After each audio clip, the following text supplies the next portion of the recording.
Today we talk about lots of stuff.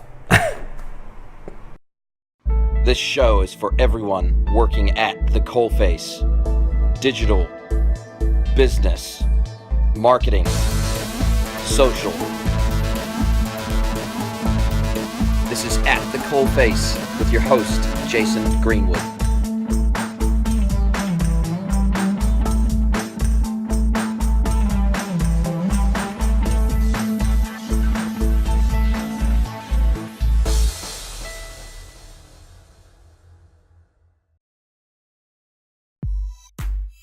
Hello everybody, I'm Jason Greenwood. Welcome to episode 29 of At the Coalface. Nearly at episode 30, so I'm pretty stoked about that. I have lots of stuff to talk about today, so lots of exciting stuff happening in our industry. Just want to take a moment to, reflect on the fact that we do work in a very fast-paced space. Anything business, anything marketing, anything digital, social related is just an exciting place to be. There's never a dull moment. There's always stuff happening every single day. There's stuff hitting the news. There's events happening. There's conferences happening. There are meetups happening. There's lots and lots of stuff happening, and so that's one of the reasons why I love doing what I do, because there's never a dull moment. There's always something new to learn. There's always something new to share, and I work with a great group of colleagues, both internally in the business and in the wider industry. It's just a fantastic place to be. So if you're lucky enough to work in this space, then I salute you, because it is a fantastic place to be versus a lot of other industries that are pretty stagnant and stale. So lots of stuff to talk about today. The first being online retailer. So I've now been back from online retailer for almost 2 weeks now, and online retailer in Sydney was absolutely amazing. And there were a lot of good opportunities to catch up with a lot of industry colleagues that I haven't seen in a long time since the agency days of Exceed. And so now it was a great opportunity to catch up with people in one place at one time and as a collective, and have lots of good conversations, see what's happening in their space, see what's happening in their life, see what's happening in the technology space. But more importantly, to hear from people in the trenches that are actually doing the work daily. So the way online retailer is broken out, if you haven't been there before, there's effectively 2 large pavilions in the Hall of Industries in Sydney, and 2 large pavilions connected by a walkway. One pavilion has all of the vendors in it. I think there was around 100 vendors there this year, so there was a lot of vendors. And then once you go through the walkway, you go into the other pavilion, which is where all of the talks and speeches and keynotes are taking place. And they had 4 rooms separated out by color. So they had a red, a blue, a green, and a black room. And in the black room, which was the largest room, they had all of the keynotes that were being spoken to primarily by international speakers from all around the world, and from some of the world's largest brands. So the likes of GoPro were there. Was an American representative from GoPro. He was either their brand manager or maybe their digital manager, can't remember. There was one of the first keynotes we saw was from Sur La Table, so SURLATABLE, so looks like Sur La Table, and they are a upmarket American online retailer of kitchen and cooking goods and equipment, and they're doing some really exciting things over there, so definitely check out their website. They talked a lot about digital innovation and things that they had custom built into their site to do things that would engage with their customer base and allow their customer base to provide user-generated content. They have a section of their website, for example, called Cart Talk, which basically, as soon as a transaction completes on the website, customers have the ability to select from a drop-down of what their primary motivation in buying the products that they bought was, and then they also have a free-form field where they can put in almost like a review or a comment or a testimonial about what their experience was like, and talking a little bit more about their purchase effectively. So then they put that on a special place on their website called Cart Talk, almost like a ticker. And so as those cart talks are coming in, they just get added to the stream of information that's presented on the website. So it's a pretty interesting innovation that they've to have that discussion going on their website. Really exciting. There was a whole bunch of other things. There's about 4 or 5 other quite interesting innovations that they talked about. And so it's my hope, as I understand it, that those of us who paid to attend will get access, because they video recorded all of the sessions, because they had multiple sessions and multiple streams running at the same time, so it was impossible to go and see every single session. Now, I went with my friend Tony Hugh. He had never been to Online Retailer before. He said this is the best conference he's ever been to. I'd like to think that that was maybe in some small part because I knew so many of the vendors and so many of the attendees and delegates that were there. It was a great opportunity for Tony to really get more immersed into some good, deep conversations with a lot of the vendors, and I was able to introduce him to a lot of people that I knew and really just have a great time. Went to the Bronto hosted dinner on the Wednesday night. Once again, another great opportunity to catch up with people that I haven't talked to in a very long time, and to see basically what the state of the industry is, making sure that I'm staying current, making sure that I'm staying cutting edge with what's really happening out there in the digital space, and seeing what's happening globally as well, to make sure that we're staying on top of trends, and not so much the fads, because I don't think we're a fad following company, but I do think that once a trend starts to set in, it's really, really important to be a pretty fast follower behind that. Make sure you are bringing that expected site experience, the expected engagement experience, full stop, to your customers. So keeping a finger on the pulse of global trends is actually really important. It's something I try to stay up with, and I had someone ask me the other day, how do you keep up with what's going on? Well, I live it, I work it every single day. And then another source is also LinkedIn. I have a lot of connections in this space, in the digital e-commerce space, supporting commerce technology space. I have a lot of connections in this space, and as a result of that, I see a lot of their commentary, I see a lot of the articles that they post, and oftentimes, because they may be brand managers or they may work on the vendor side, technology vendor side, they often post stuff that's basically hot off the press as soon as it happens. And that leads into two pieces of news that's happened since our last video, and they're pretty important pieces of news in our space, so I'll get right into it. First is the acquisition of NetSuite by Oracle. It didn't really surprise me. I think it surprised a lot of people in the industry, but it certainly didn't surprise me. Larry Ellison, obviously being the founder and former CEO of Oracle, and certainly chairman of the board, I think is what his role is now. But in any case, he was a co-founder of NetSuite, had a large 40+% stake in NetSuite already anyway. Obviously wasn't happy playing second fiddle to some other owners in the business, and wanted to own it lock, stock, and bar.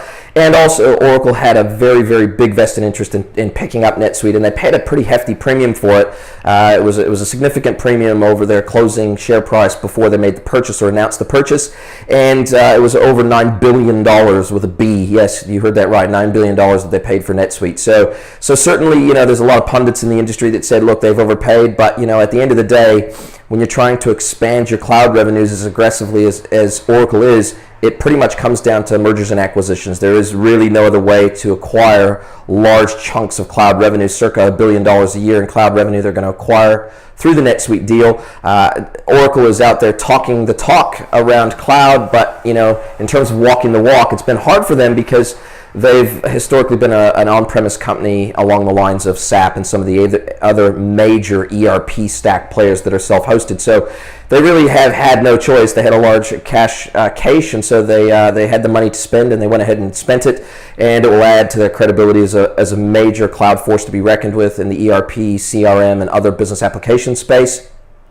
It's going to be really interesting to see what they do with it. Hopefully they'll be able to retain that NetSuite culture of innovation and speed, time to market, and a pure cloud model. So it'll be really interesting to see what happens next. As a huge, unabashed fan of the NetSuite stack, I hope they don't sort of tinker with the secret sauce too much. That would be a real shame. That would be a real disappointment. So hopefully they don't, and hopefully they remain as successful as they have been to date, and hopefully it'll simply bring more resources and more markets, available markets, particularly in that upper enterprise space where Oracle plays.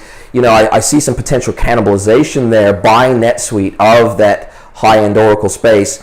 But, at the end of the day, I think Oracle has admitted they see the writing on the wall that the world is going cloud. Cloud is eating everything. SaaS is eating everything. And they want to be on that C train, as it were. So, smart move by Oracle. Interesting to see how it'll all turn out. Very exciting.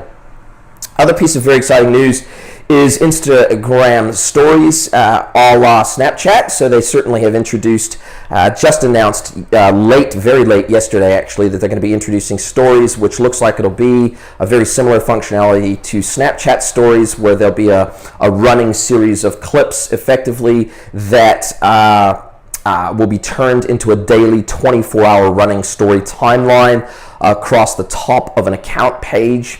and it will also be showing in your stream. I don't have it available yet. They say they're going to be rolling it out over the next couple of weeks or whatever. I don't have it yet in my Instagram. I don't have stories available in my Instagram account yet, or my installation of Instagram. It'll be interesting to see whether it simply is made available through the standard interface or whether it will actually require an upgrade of the Instagram version that you're running before you have access to that new functionality. So really, really interested to see. This is basically a gigantic middle finger aimed squarely at Snapchat. Obviously, Facebook, who owns Instagram, tried to buy Snapchat. Snapchat rebuffed them, and I think this is really a way of Facebook saying, "Hey, look, you didn't allow us to acquire you, so we'll copy you. If we can't beat you, we'll join you, and hopefully we'll try to outdo you." So definitely some new innovation coming to the Instagram platform. Instagram and Facebook, definitely that dynamic duo of innovation. They keep shaking up the market. They keep bringing new things to market. Facebook Live has been an absolute game changer. For example, myself and many other vloggers and bloggers and everything else in the video space, they have seen the audience that is there to be had in Facebook Live, and it's a bigger audience and a more consumptive audience in many respects than YouTube, where there's a high noise to signal ratio now on YouTube. There's just so much content flooding YouTube, and so much of it is absolute crap. And Facebook Live, it's not quite to that threshold yet, and so it's kind of a new methodology of reaching an audience with an organic level of reach that up to now with Facebook posts just has not been possible. Circa less than 2% organic reach with a standard Facebook post. With Facebook Live video, significantly higher than that, and then obviously if you promote and boost your post, then you can reach almost an unlimited audience. So very exciting things in the social space. Obviously, Snapchat Memories is making huge waves. So it's a fast-moving, dynamic space. And I think in terms of what brands can do, that new Instagram functionality is going to expire after 24 hours. So it's going to have the time limit associated with it that Snapchat already has. And I think they're trying to bring that sense of urgency to Instagram content, to consume Instagram content that Snapchat already has. And they're trying to keep up in that sense. So it'll be interesting to see how brands and businesses start to leverage that new functionality within Instagram. I think they're going to see it as a big boon to them because it will once again bring a higher sense of urgency to consuming content, especially around transactional and promotional content that is time limited. So yeah, be very interesting to see how this one plays out. I'll, for one, be definitely playing with it as soon as it's released to iPhone. And so I'll be interested to talk to you guys about it and see what your thoughts are. So lots and lots of things happening in our space. Just one final thought about going to conferences. So going back to online retailer, one of the reasons why this was such a great opportunity for me to really reconnect with people was because I did know a lot of people. And so Tony's experience was made better by the fact that he was effectively, introduced or escorted along through the event by someone who was pretty well connected, who had been there before, who knew lots of people and could make it a lot more fun and immersive as opposed to going up and talking to a bunch of vendors and watching a lot of stuff that really, you didn't know those people from a bar of soap. And so my advice to you, if you want to get a lot out of conferences, because conferences can oftentimes be a little bit anticlimactic, and so my urging to you would be to reach out to people that might be going, that are pretty well connected and know lots of people, because it's going to be a lot more interesting for you to interact with those people when you go there as friends or as introduced friends, as opposed to simply walking through as a spectator and trying to take it all in and really not interacting and not mixing it up with people. Because really it's the conversations to be had, it's the connections to be made, it's the friends to be made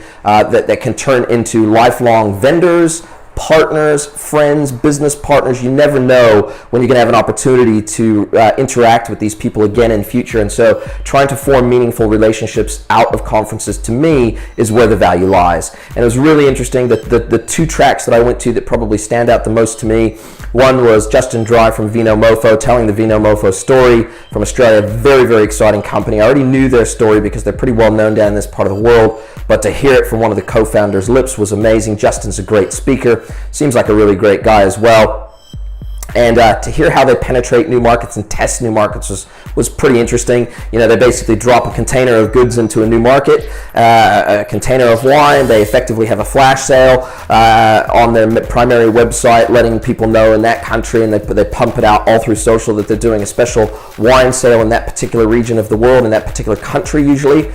And then if it goes well, and if it goes exceptionally well, they of course have to go through the regulatory red tape of making sure that they can legally sell there, etc. But once they do that, if it goes really well, then they establish an actual base of operations there, and then they go into those markets whole hog. So it's a great way for them to dip their toes into the waters in a low-risk way, low-cost way to see if a market has legs before they go into it whole hog, fully committed, and perhaps with a dedicated site, which they often do for a regional site. The other one that was really good was a guy from Tribe. I forget his name, but the company, he's based in Australia, and their company is called Tribe, which is basically a marketplace, a mobile marketplace for social media influencers. So it allows brands and companies to connect with influencers in a specific vertical or space, provide a brief to all of those influencers, and then those influencers can take up that brief, create some sample creative or show some sample creative, and then do a deal effectively through the Tribe platform to connect them up and pay a fee. It can range from a couple $100s to obviously thousands of dollars, depending on the influencer. So it's a marketplace for influencers and businesses to be able to connect, so that businesses and brands can connect into that influencer's audience with their product, with their story in a very creative way. And so that works across Instagram. From memory, I think it works across Instagram, Facebook, and Twitter at this stage. And obviously, they're looking at extending that and expanding that out to other platforms such as Snapchat. So those were probably the two biggies. It was pretty cool. The guy from Tribe, he referenced Gary Vaynerchuk, who I'm a massive fan of. Gary V, as he is known, certainly has inspired me to go do what I do in a much more public way, and certainly go out there and do some public speaking engagements, which I'm looking to do at Magento Live. I'm going to put a speaking submission there, and I'm also going to possibly try to talk at Online Retailer next year. So certainly Gary V's an inspiration. So to hear someone reference him in relation to their own business and what they're doing and how it prompted them to start their business in the first place, very inspiring. So just a couple of the key takeaways from Online Retailer there, but it was an amazing time, and I'd urge you to go. If you have the opportunity, then definitely go as a delegate or an attendee. Even if you don't have a booth there and you're a vendor, just go along, attend, meet, mix, mingle, drink, eat. I didn't get a lot of sleep. I slept, I think, a grand total of about 4 hours over 3 days. So came back actually pretty sick, but man, was it well worth it. So definitely go if you can, and I'll look forward to catching up with you there. Talk to you guys soon.